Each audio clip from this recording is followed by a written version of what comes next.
Joining us now is Laura Savino, a former United Airlines captain. Laura, it's good to see you. Thanks for joining us. I know you've flown pretty much every Boeing going except for the 787 Dreamliner, and a lot of the former pilots we've been talking to have been focused on the landing gear, the wheels, for the uninitiated, still being down after takeoff, and the flaps still being in the wrong position. If we play the video now of what we've got of the takeoff, just talk us through what you think is going on. Okay, well, here's the aircraft rotating. It looks like it used up all of the runway, and it's a pretty long runway, so they're heavy. It's hot out. It's very hard to tell from this grainy video, but I don't see the flaps in the takeoff configuration. The gear is remaining down. Now, of course, as soon as you have a positive rate, you're going to retract the gear because of the drag. They never retracted the gear, which, there's lots of things you could speculate there. At that point in the rotation, they would be bringing the gear up. Did they bring the flap handle up instead? I'm not saying that happened. That's a possibility.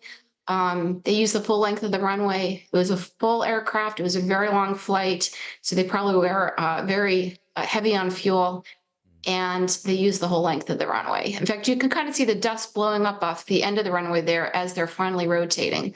They did initially get a climb, but it was kind of a shallow climb. They should be going to about 15 degrees nose up climb, and it looks like they're struggling to do that. Then the aircraft settled and started to come back down. Did they have a loss of thrust? This aircraft has very, very powerful engines. It can climb quite efficiently on, one single engine without any problems. So did they have complete loss of thrust? We should be able to determine that really quick. Just the video, if it has any sound, you'll be able to hear if the engines were producing thrust or not. Yes. Laura, when you're in the cockpit and taking off, as you've done many, many times, where are you putting your hands in terms of affecting the landing gear, affecting the flaps and that kind of thing? Do these things look similar? Are they similar sort of levers that you're using to affect those things? Not particularly. They are close to each other. It would be very hard to confuse one for the other, so I'm not in any way insinuating that happened. I'm just trying to figure out why they didn't raise the flaps. Looking at that video, I actually don't see the flaps even at the initial rotation. So did they take off not in the takeoff configuration?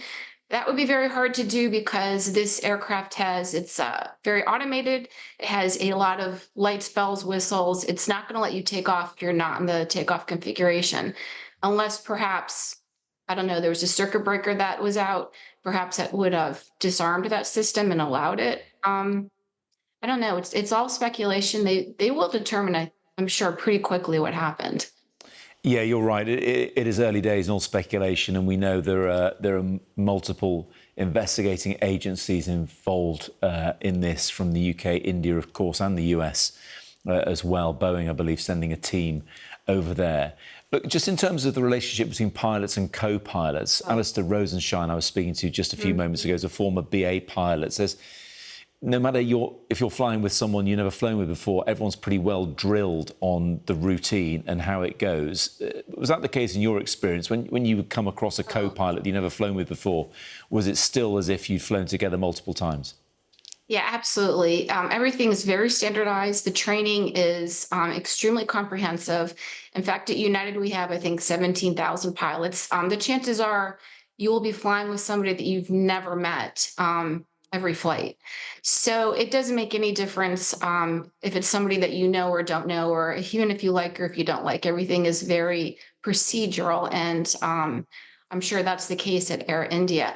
And back to your question, your initial question. So as far as where the hands are going to be, it depends on whose takeoff it is. The captain and the first officer will rotate legs. So the flying pilots, once the thrust is set, they are going to remove their hands. The captain will once you pass the decision point where you know that you're going to take off, your decision speed, And climbing out, either the flying pilot, depending on who that is, will then have their hands on the controls, and the non-flying pilot is the one that is going to, on command, raise the gear and raise the flaps. So, but nobody's hands are going to be on either one of those controls until they're ready to actually actuate them. Interesting. Laura, just to finish off, now clearly experts like you flow many planes, and Alistair I was speaking to as well, know what they're looking at here. But when it comes to a crash happening, does it send waves through the pilot community? Do people communicate what they think happened? And do you then go the extra mile to reassure passengers the next time you fly as well? Yes, clearly pilots will talk about it because there before the grace of God go I.